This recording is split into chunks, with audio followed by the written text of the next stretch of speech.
So, okay, let's talk about white people. Because there is no question that they are the origin. That the mentality that I'm talking about originates with those people from Europe. So let's talk about it. Okay, so where do we start? Where do we start? I suppose the first thing that you have to do is actually relocate the conversation about so-called white people into some semblance of reality. And see, this is what you always have to do, subhanAllah. This is what you always have to do with Americans and with Westerners generally. You always have to state the obvious. They make you state the obvious.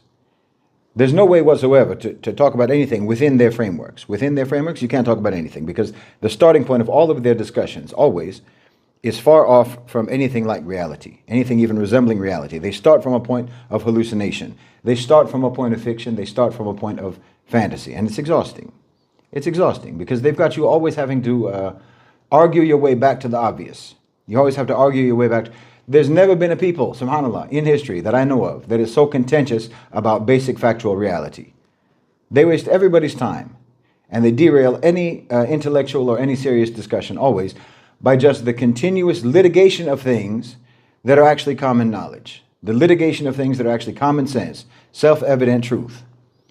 This is part of what I mean about why no normal people in the world can ever usefully engage with Americans or with Westerners generally. You can't. Because you enter every single interaction, Westerners, you enter every single interaction by insulting our intelligence. I've said this before. This is one of the things that you really need to know about them. This is something that you really must know about Americans and about Westerners. Every interaction is always and only used by them as an opportunity to validate themselves and validate their fabricated frameworks. This is literally the only thing that they're interested in, always, at all times. This is why you hear me using the caveat or using the qualifier so-called so many times when I talk. So-called civilization, so-called white, so-called black, so-called race, so-called enlightenment, and what have you. Because none of these things are real things. These are all things that are just elements in their frameworks. And those frameworks are intended to obscure reality. They're false claims. You understand? So whenever I use those terms, or whenever I refer to those things, I always try to remember to add that qualifier or add that caveat. Because we do have to try to anchor our conversation as much as possible in actual reality. And that includes denying the reality of their unreality, because they always occupy an intellectual position of unreality on every single issue. The so-called rational, so-called reasoning, scientific method following West. So we have to start with the reality. We have to start with the reality. And even with that, there are layers. There are layers in this reality, okay? So there's no such thing as white people. Physically, I'm saying. Physically. You know, I remember reading the transcripts of Stephen Biko's trial, and no one said it better than him. White people, physically, are generally pink more than anything else, or beige maybe. So-called black people are just different shades of brown. I mean, I know it might seem pedantic or what have you to mention something like this. It might seem petty to mention this, but again, let's try to bring things back to reality. Actual black and actual white, black and white are opposites. So there's an embedded implication when you talk about people being white and black. You understand me? So again, I mean, I'm sorry, but this is what I mean. This is exactly what I mean. Their frameworks are layer upon layer upon layer of dishonesty and unreality. I wouldn't have to pick apart so much if there wasn't so much to pick apart. You understand me? So physically, white is not a real category. Humans don't come in these colors. We're not birds or something. Cats or dogs or what have you. Human beings don't come in those colors. So let's dispense with that false construction from the outstart. It's moronic. And it only exists for political and economic reasons. For ideological functions in service to political and economic reasons. Now again, I'll repeat, because you did invent these categories and this method of compartmentalization and discrimination, and because your society... Hello brothers and sisters, welcome back to the channel. I'm hoping that you are doing great from wherever you're watching this video from. As you know, I'm your host and presenter engineer historist, and there is something that I want us to talk about. Now, this video particularly is from the Middle Nation, from Shide Bolson. And there is one thing he talks about, and he talks about whiteness. And you see, the way white people view the world, they view the world in their own perspective. And that's why you understand the history, maybe black history, has always been written on the lenses of white people. And this is something that has been going on. We call it historic revisionism because they will always want to put themselves first and make you look like a person that never achieved anything big. And we all know very well that these has had devastating effects towards other group of people, because get to understand that if your history is being told in the lenses that there is nothing great you ever did, there is nothing great that your ancestors ever did or your people ever did, you grow knowing up that there is nothing special about your group or your people or your race or anything. And this is one part that has always that are destroyed black people, because people grew knowing up that black people don't have decorum, because that's how whiteness showed them. And white people put themselves on the brighter side, like that the honors of civilization, that the honors that came with everything. So when you get to understand and look at how whiteness was invented to put or to make a black person be, or to belittle a black person.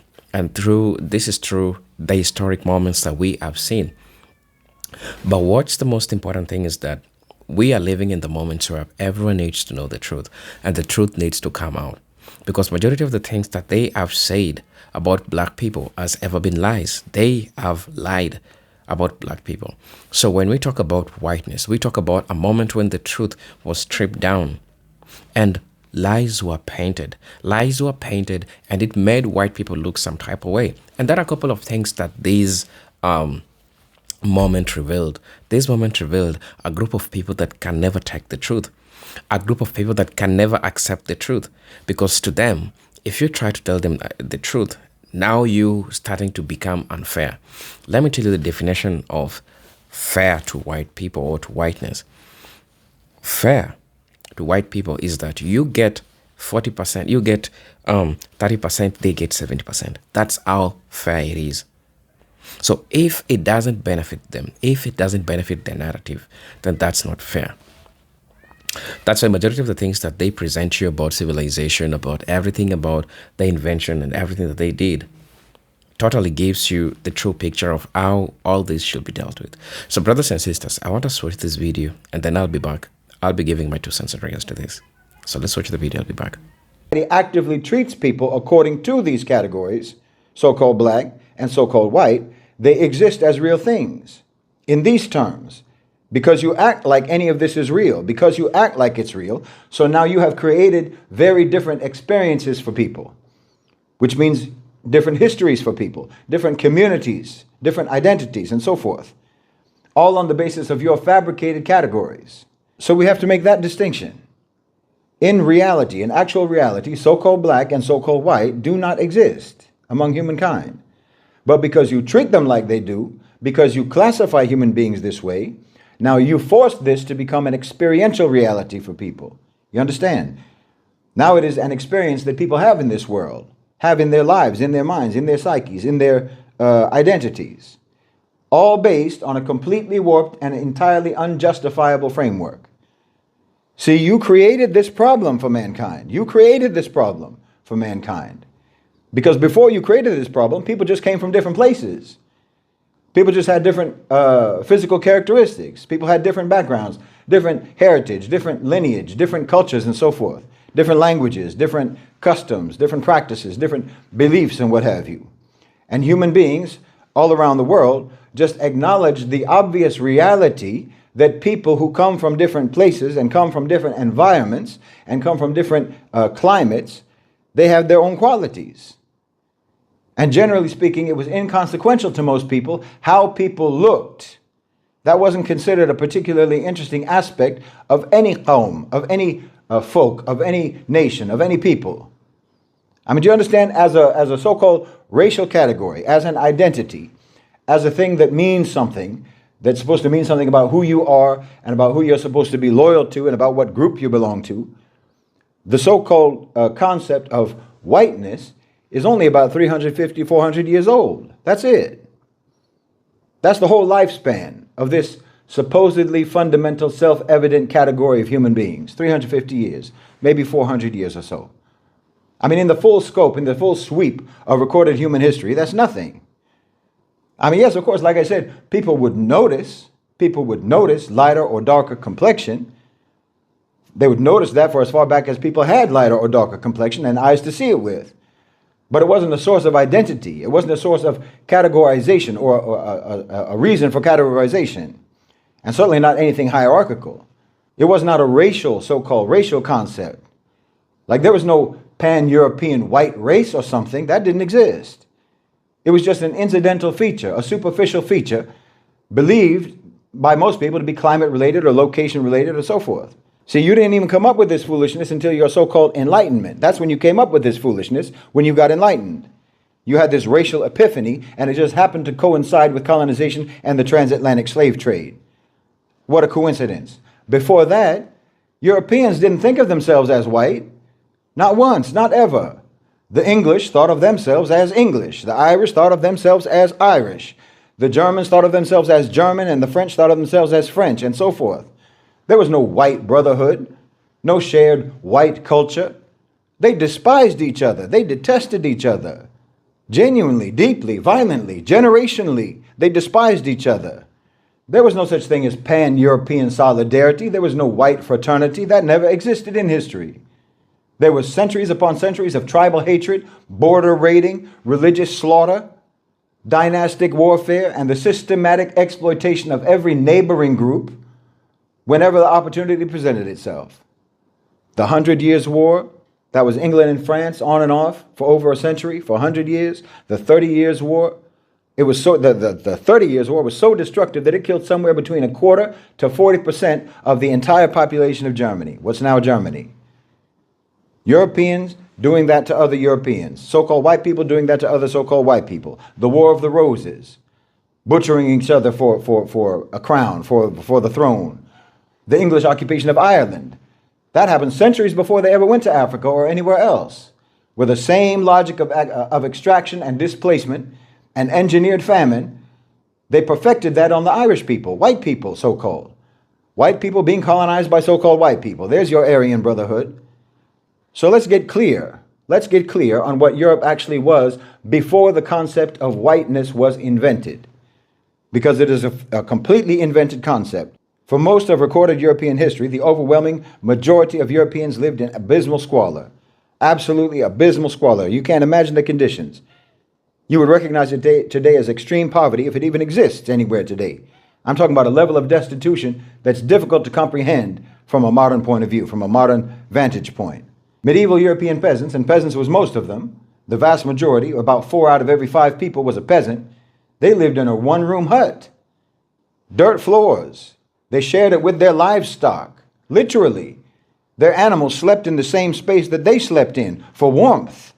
Sleeping with your goats and sleeping with your pigs. That's your history. The average life expectancy at birth was in the mid-30s. Half of all children died before the age of 5.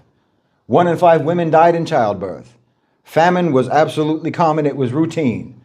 The Great Famine of the early 14th century killed 10 to 15% of all of Europe's entire population. Then the Black Death came, the bubonic plague. And that took out another third, or some say up to a half of the population of Europe. This are the conditions that they came from. So understand the real history of the people that we're talking about here. Okay, there was never in history some kind of block of so-called white unity or white fraternity. Nobody ever thought like that. Nobody had anything even remotely like that in their minds. And during all that time, by the way, the church, your church, they owned up to a third of all the land in Europe. The aristocracy owned almost everything else.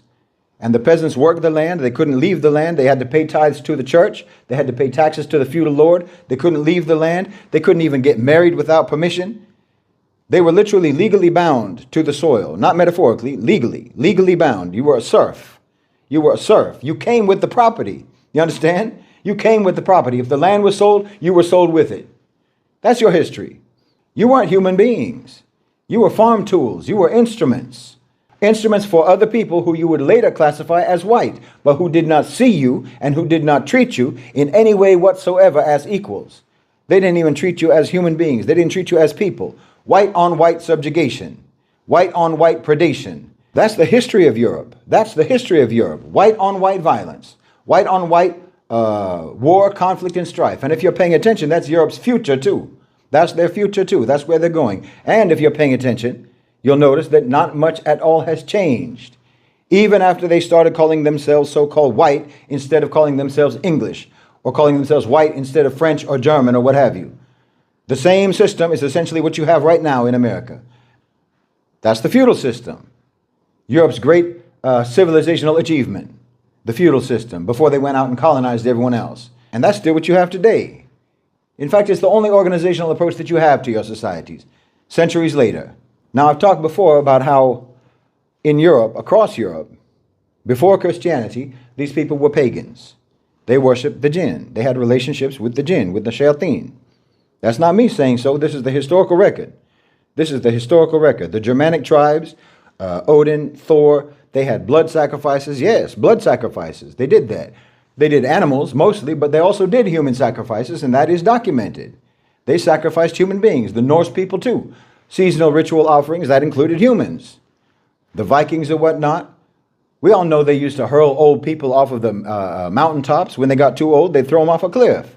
You had the Druids among the Celtic people. They had these large wicker structures into which they would put human beings, and they would set them on fire, burn them alive as offerings. Oh, these were brutal people. The devils that they worshiped commanded them to do all sorts of heinous things. This is the history. The days of the week in English still carry the names of their pagan gods, the Germanic false gods. Wednesday is Woden's day. Thursday is Thor's day for Thor. Friday is Frigg's day. Saturday is the Saturn, the day for Saturn. Your calendar is an artifact of your mushrik satanic history. You can't deny it. And Christianity, when it came to Europe, it did not actually displace any of this. It adapted to it, or rather it got adapted by it. European Christianity is very foreign to what they practice in the region where Nabi Isa, where Prophet Jesus actually lived. I mean, calling their religion Christianity is like saying that Pat Boone's version of Little Richard songs sounds the same. You still had idol worship. You still had polytheism, praying to Mary, praying to saints and whatnot. Your pagan festivals got Christian names. Your pagan sacred sites got churches built on top of them. And the folk traditions, the charms, the hexes, the magical beliefs, the nature worship and whatnot, all of this persisted for centuries underneath the official religion. And in fact, they still do persist.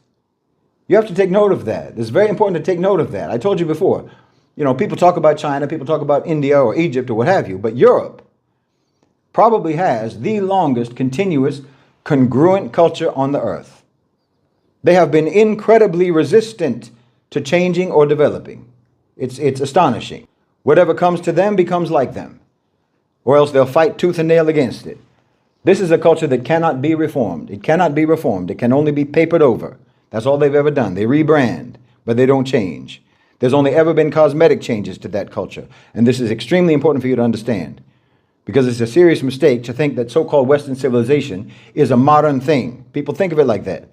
People think of it like that, as if Europeans just suddenly sprang forth as a totally changed people after the Dark Ages. They sprang forth as these great enlightened, rational, scientific, humanitarian thinkers or something out of nowhere. They like to partition their history like that. They like to partition their history. There was the before and there's the after. That's this sort of partitioning. That was then, this is now. Let's not talk about the then. But no, understand, this is an ancient people. This is an ancient people, and they are more resistant to change and more resistant to reform and rehabilitation than any other people on the face of this earth. You think industrialization changed them? Like, as soon as they got machines and as soon as they got gunpowder, somehow that caused a sudden, rapid maturation process, a refinement and advancement in their character? No, not at all. You know how like the West, the term the West is synonymous with modernity, as if some highly advanced, intelligent life forms, some extraterrestrial life forms landed in Europe in the 1800s, and they have no other history before that. No, this is a people, the European people, this is a people who are ancient and whose ways and whose culture has remained absolutely consistent for the last 10,000 years. I'm telling you, things that they were doing and ways that they were acting 10,000 years ago, they were doing those same things 1,000 years ago, 100 years ago, 10 years ago, and this morning. They're pre-modern in the modern age. It's 2026, but they're still prehistoric. I'm telling you, in their minds. So you understand, I'm talking about the origins of the culture, the origins of the system that you're all in over there in America right now. The origins and the originators. And that's the culture and that's the system that all of you have absorbed, that all of you have been affected and infected by. No matter where you sit in the social and economic hierarchy of that country, it doesn't matter. Yes, it doesn't matter. You're seeing the world through a prehistoric lens. And it's not even the lens of your own original culture, the original lens of your own actual people. If you're a so-called minority in America, a member of the global majority in America, that lens has been grafted onto your perspective. Now you can't even see through your own natural eyes anymore. You only see through their eyes. See, everything that Europe was about for the last 10 millennia, they brought that over to America when they started that mess. Except that they honed it, they streamlined it, they whittled it down to its core base components. America is the concentrated version. And with every single year, every passing year, they get more and more down to the bone about it. They get more and more down to the bone. They whittle it more down. I'm telling you that they're going more and more back to the original version, the 10,000 years ago version. And you know that occult tradition I was talking about with the jinn worship in Europe, that didn't die out with so-called modernity and the Industrial Revolution and whatever, the Satanism, the jinn worship and what have you. No, it went covert. It went covert and then it re-emerged in like the 18th century and 19th century. Freemasonry, Rosicrucianism, the Hermetic Order, Aleister Crowley, Theosophy, I've talked about that before. This is all European. All emerging from what their scholars call the Western esoteric tradition, which is nothing but a continuous thread running from pre-Christian paganism through the Renaissance to the occult revival into the modern secret societies that were behind, or that shaped anyway, the founding of America itself. I mean, you know that the founding fathers were not what you would call Orthodox or normal Christians. Many of them were so-called deists. A significant number of them were Freemasons. Washington was, Franklin was, Hamilton was, and so forth. Okay, so that's your founding spiritual heritage. Again, these are just historical facts. This is just for the record and from the record. This is the background. This is the genealogy of your society. You know, what I talked about before, when someone online is wearing filters, or someone has had extensive cosmetic surgery done to try to make themselves look more beautiful than they really are, than they are naturally. Well, there are two underlying elements to that, or maybe three, motives, I mean, not elements, motives. One is a sense of inadequacy, and the other is envy. And the third motive is that old predatory motive, you know, the filter as camouflage, as a hunting strategy. Look like what you're not, because if you look like what you are, you won't be able to get close to your prey. So you have to change your appearance and make yourself prettier. So the envy is real, the civilizational envy is real, and the sense of inadequacy is real. The European Renaissance, so-called, they'll tell you that that was the great sort of spontaneous flowering of great Western genius. But no, the Renaissance was a copy and paste project. That was copy and paste. Arabic texts were translated into Latin in Toledo and in Sicily. The Islamic world had preserved and had corrected and had improved Greek philosophy, medicine, mathematics, and astronomy, while the Europeans were in what they called their Dark Ages, while they were still in their Dark Ages. They called it the Dark Ages because Europe was dark. The rest of the world wasn't dark. Baghdad wasn't dark. They had the House of Wisdom that was producing brilliant scholars, one after another. Cordoba was the most literate city in all of Europe because of us. We made it that, with libraries that dwarfed anything available in the rest of the continent, in Europe or in France, in UK, what have you. While they were still defecating where they stood, their aristocrats were defecating where they stood. Their peasants were dying of disease and being told by their priests that the earth was the center of the universe. We gave you algebra. Ibn Sina's Canon of Medicine was the standard medical textbook in European universities all the way up until the 17th century. The numerals that you use, the Arabic numerals, they're Arabic numerals. And that came to you through the Islamic world from India. The concept of zero, without which your entire computational civilization is impossible. That came by that same route. The navigational tools that enabled European exploration, the astrolabe, and so forth, improvements to the compass and so on, all of that came from us. All of that came from the Muslim world, from the Islamic world, and you took it. Paper came from China, also through the Islamic world to Europe. And then you used that paper to write your claims of civilizational superiority. And then after having absorbed all of this information that we provided to you, after you translated it, after you adapted it, and in most cases you did not credit the source of it, Europe then got to proclaim itself as the summit, the pinnacle of human achievement. The Athens miracle, the Greek miracle, Western tradition, which later became great white tradition, all rising up from the brilliant philosophers of Athens. The irony is that when you came up with the concept of whiteness, Greeks themselves weren't even included as white. You know, you talk about Rome, but you didn't even consider Italians as white either. Yes, you didn't even think of the people who you now hail as the originators of white Western civilization, the Athenians and the Romans. You didn't even consider those people as white. See, this is another layer of the unreality in your frameworks. The precise origin of the racial concept is documented. We know Bacon's Rebellion in Virginia in 1676, black and white indentured servants, both of them indentured servants, enslaved Africans and poor European workers, united in an armed uprising against the planter class. They burned down Jamestown. They terrified the colonial elite because what they demonstrated was that class was more real to these people than the color line. Poor Europeans and enslaved Africans had more in common with each other than they had in common with the people at the top, than they had with the plantation owners. So the elite manufactured a solution. They created race. And within 30 years of the Bacon's Revolution or Rebellion, Virginia had passed the slave codes of 1705, legally defining who was white and what whites were entitled to, and what Africans could be subjected to. For the first time in legal history, white appeared as a formal category with attached privileges. In exchange for those privileges, they were conscripted into the enforcement of the racial order. That's what whiteness is. That's what whiteness is at its origin. It's not a biological fact, obviously. It's not even a cultural heritage. It's a loyalty badge. It's an agreement between the planter class and the poor European workers. We will give you a psychological wage.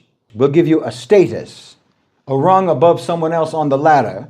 And in exchange for that, you agree to defend the system that is also exploiting you.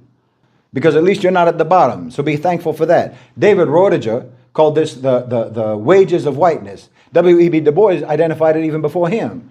Read Theodore Allen. He documented it extensively. Theodore Allen. The mechanism is not disputed. This is a historical reality. And from that point on, whiteness was elastic. The definition of who counted as white would shift based on the needs of the economy and the needs of the political moment. The Irish, my ancestors, they came to America in the millions, fleeing from the Great Famine, which wasn't a famine at all. It was an imposed starvation because occupied white Ireland, occupied by the white English, they were forced to export their food to white England because the British needed their grain more than the Irish apparently needed to live. 1 million Irish people died.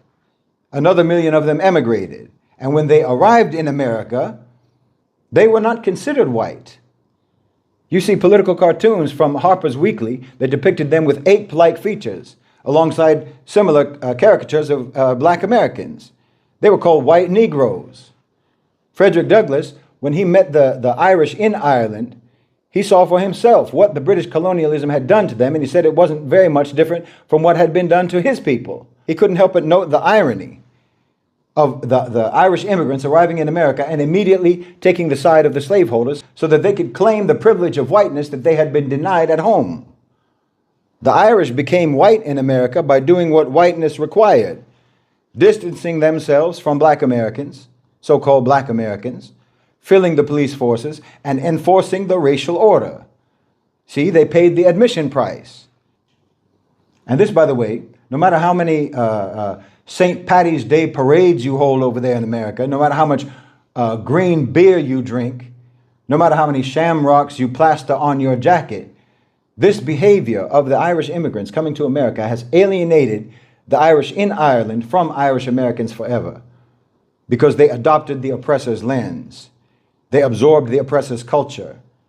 And like I say, even the Italians were not white. In the American South, listen to this. In the American South, in the late 19th century, Italians, particularly from the southern part of Italy, they were classified somewhere between white and black. They lived in black neighborhoods. They were basically segregated in terms of where they lived. They worked alongside black workers. They were sometimes subject to the same Jim Crow restrictions. And in 1891, in New Orleans, 11 Italian immigrants were dragged from a prison by a mob, and they were all lynched. And this is actually the largest mass lynching in American history, Italians. The men had already been acquitted in court, but it didn't matter. They were acquitted, but it didn't matter. The mob came for them anyway, and that mob was led by some of the most prominent citizens in New Orleans. Citizens who later became mayors, who later became governors and renowned politicians. I bet you didn't know that that's the origin of Columbus Day, the lynching of Italian Americans, yes. Because it caused an international incident, and the United States government had to pay a small reparation to their families, and as a symbolic concession to Italian Americans, they created Columbus Day as a federal celebration in 1892. Imagine. And that's how Italians became white in America. It's an incoherent concept on every level, I'm telling you. The Polish, the Slavs, the Eastern Europeans, and so forth, they were categorized in the early 20th century by American eugenicists as racially inferior to Northwestern Europeans. You see, I told you they've always detested each other. They can't stand each other. There's a book by Madison Grant called The Passing of the Great Race, and they explicitly ranked Eastern Europeans as below the Anglo-Saxons and the Nordics. You know, Trump is going on and on about immigration and so forth, talking about bad hombres, and they're not sending us their best people and so forth, as if the best of any country would ever set foot in America.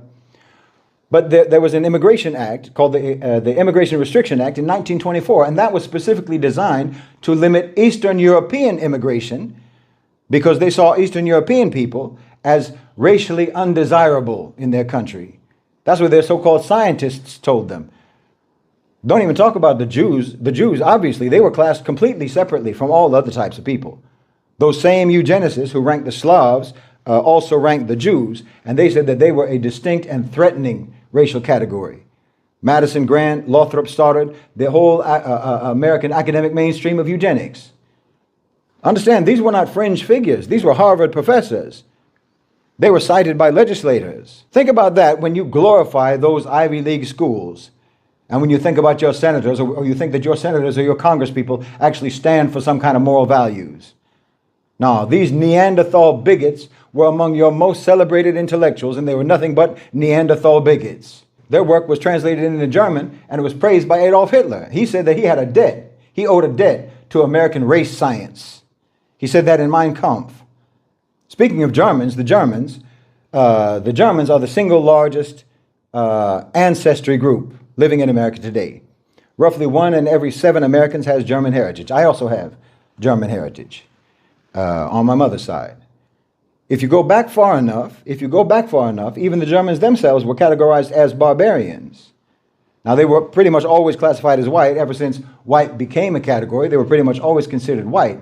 But in America, they were subjected to intense suspicion and cultural erasure during both World Wars, World War I and World War II. There were even German Americans who were put into internment camps, like the Japanese were. Okay? Now, the English, that's the original template. That's the original WASP template, the white Anglo-Saxon Protestant. That's the foundational American identity. I think everyone knows that. That's the official, original version of American whiteness, right? The Puritans of New England, the plantation aristocracy of Virginia, the Scott-Irish that settled in Appalachia and so forth. Those are the ones who later became known as the rednecks or the hillbillies or what have you. These are the building blocks. These are the building blocks of the founding cultural DNA of that country. I'm telling you, forget about white and actually learn about those people's history back where they came from. The Anglo-Saxons, the English, the French, the Germans, right? These are the main groups. These are your main groups in America. The origins of the American psyche. So when you know what they were like back in their lands of origin, if you know what they were like, then it's no wonder that the founding culture of America was built on stolen land, was built on enslaved labor. It was built on a set of decorative ideological documents declaring all men created equal, while viewing only their own kindred as men, their only skin tone as men. Understand, this isn't hypocrisy, not in the ordinary sense. No, they're being completely consistent. They're being completely consistent with their ancestral culture and their ancestral thinking. Dehumanization is an unspoken but fully understood and fully accepted component of their framing of equality. See, they'll say all people are equal, but what they won't say, but what they believe, is that not all people are people. Hello, brothers and sisters. Welcome back to the channel. I'm hoping that you are doing great from wherever you're watching this video from. Again, I'm your host and presenter, Agent Stories. Now, it comes a moment when all everyone wants is just the truth, and people need to be told the truth about everything that is going on. And I think currently, we are now getting to understand the invention of whiteness, because the invention of whiteness came as a fear of unity, or as a fear of people knowing the truth. And white people are getting to learn that they were lied to. They were lied to about their greatness. And as time goes by, they are still lied to. How?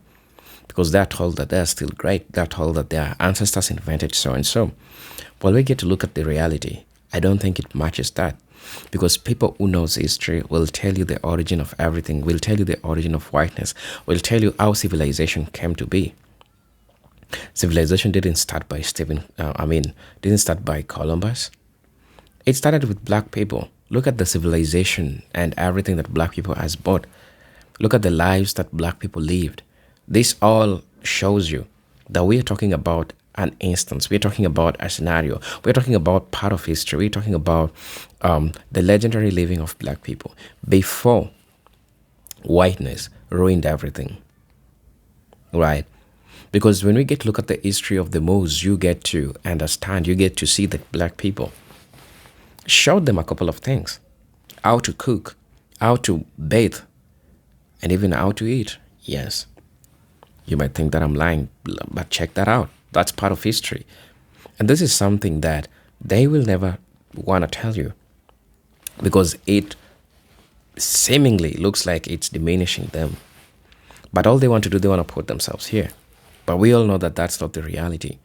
That's not where they belong, at least. We all know the truth. You get to understand that the narratives that they give you in regards to black people and the history of blackness, and symbolically, blackness is used to show something bad. And who told you that blackness means something bad? And who told you that whiteness means something good? They used all these symbols to confuse you. But at the end of the day, the elites, the people who invented whiteness, they benefited enormously, because now they turned white people against blacks. And what did this mean? This meant that black people will be working, because now they are supervised by a couple of white people that have been given privilege to do ABCD. And the privilege that they gave them also privilege to change history. They gave them privilege to change things to like look different and not the same the way it used to be. So when you get to look at things, when you get to check all this, how whiteness came, it has never been fair. It has always been rated on the path of a white person. That's how it has always been written. It has never been rated in regards to black people. So the moment you get to understand that, you get to see the reality of things, you get to see the reality of matter and how all these things goes. Well, I think that makes sense to you, because look at the fact that you are competing with a group of people that had to falsify their history, had to fake their history, because they were so much afraid of you. They were so much afraid of the greatness that your history came with. And now all that they could do is to lie. That's all they could do. All they could do is to lie, because this is one thing that they have always wanted to do. So when whiteness was invented as a result of, it came from a point of fear. It came from a point of fear that if black people know the truth, if black people knew about themselves, the knowledge about themselves, it will make them start looking things differently. But well, I'm glad that we are having these conversations. That's what I'm glad for. We are having these conversations, and we are all getting to see the root cause of the problems that we are having right now. We are getting to see the truth, and it's being exposed in a broad daylight. So I just want to say shout out to Shahid Balson for shedding light on this topic and showing the reality, showing the psychology of whiteness, showing how they think about other people and how they think about themselves. They think that they are always greater than anybody else, and they come first, and other group of people follow. That's how they've always been thinking. That's the path that they follow, because that's their thinking, that's their logic, that's how they view things, that's their reality, because they were lied to by the elites to view things in a given way, and it's fair to them that that's how they see things. But when you get to look at the reality, when you get to see the reality, you understand that things don't move the way you want. There are people who owns history, and there are people who indeed they are the history. So people who own history is writing upon people who lived history. And I'm talking about black people, people who live history, and people who has a pen and a paper has power to write anything about themselves and to write negative things about you. And that's what Columbus did. When he got into America, he got black people there first. Black people already there, but they managed to lie. So, brothers and sisters, please let me know what you all think about this. As you know, I'm your host and pre-Zenta Tech Stories, and if you're watching me for the first time, I'm asking you to please subscribe to the channel, join the membership, and really get to see what I can offer you. For those who are always coming back, watching my videos, man, I'm really, really grateful for the support that you all are giving me. But until then, let me see you in my next video. Peace, love, and harmony. Salute.